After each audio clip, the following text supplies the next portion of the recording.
So I just happened to be back on the East Coast a few years back. I was trying to make me a buck like everybody else. I'll be damned if times didn't get hard. Well, Christ, I got down on my luck, and I got tired of just roaming and bumming around. So I started thumbing my way back to my old hometown. You know, I made quite a few miles in the first couple of days. You know, I figured I'd be home in a week if my luck held out this way. And you know, there was the third night, though, and I got stranded. And it was out at a cold, lonely crossroads. And as the rain came pouring down, man, I was hungry. Yeah, I was hungry, tired, freezing. Caught myself a chill. It was just about that time. Yeah, it was just about that time that the lights of an old semi topped the hill. You should have seen me smile and heard them air brakes come on. And I climbed up into that cab where I knew it'd be warm. At the wheel, well, at the wheel sat a big man, and I have to say he must have weighed 210. As he stuck out a big hand and said with a grin, Big Joe's name. And this here rig's called Phantom 309. Well, I asked him why I called his rig such a name. But you know, he turned to me and said, why, son, don't you know this here rig will be putting them all to shame? Nah, there ain't a driver. No, there ain't a driver on this or any other line for that matter that's seen nothing but the tail lights of Big Joe and Phantom 309. So we rode and we talked a better part of the night. And I told my stories and Joe told his. And I smoked up all his viceroys as we rolled along.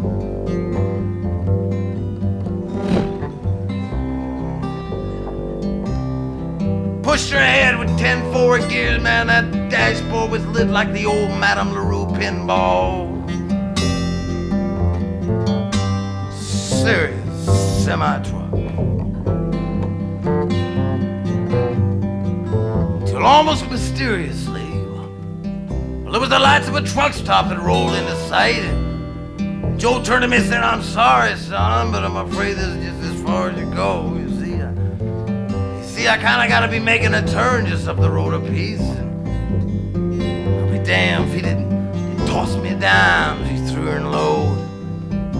So go on in there, son, and get yourself a hot cup of coffee on Big Joe.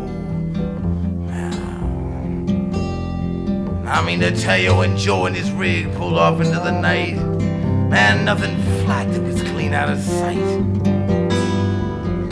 So I walked into the stop. Well, I ordered me up a cup of mud, saying Big Joe's setting this dude up. But it got so deathly quiet in that place. Yeah, it got so deathly quiet in that place.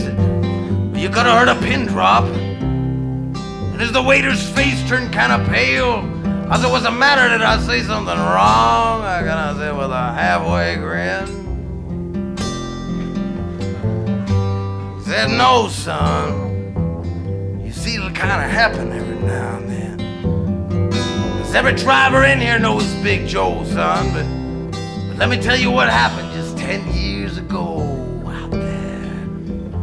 Yeah, it was 10 years ago out there at that cold, lonely crossroads. And there was a whole busload of kids, and man, they were just coming from school, and they were right in the middle when Joe topped the hill, and could have been slaughtered, except Joe turned his wheels and jackknifed. Yeah, it jackknifed. And it went into a skid. And you know, folks around here, well, they say he gave his life to save that bunch of kids. And out there at that cold, lonely crossroads, well, they're saying it was the end of the line for Big Joe and Phantom 309.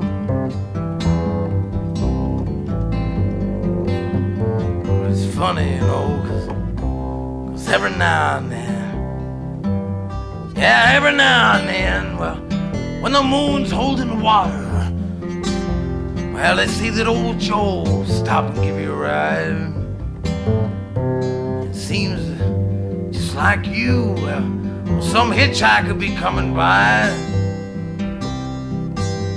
So here, son, he said to me, you get yourself another cup of coffee. It's all in the house. I kind of want you to hang on to that dime. Yeah, I kind of want you to hang on to that dime as a souvenir. Yeah. I want you to keep that dime as a souvenir of Big Joe. Of Big Joe and Phantom. Big Joe and Phantom 309.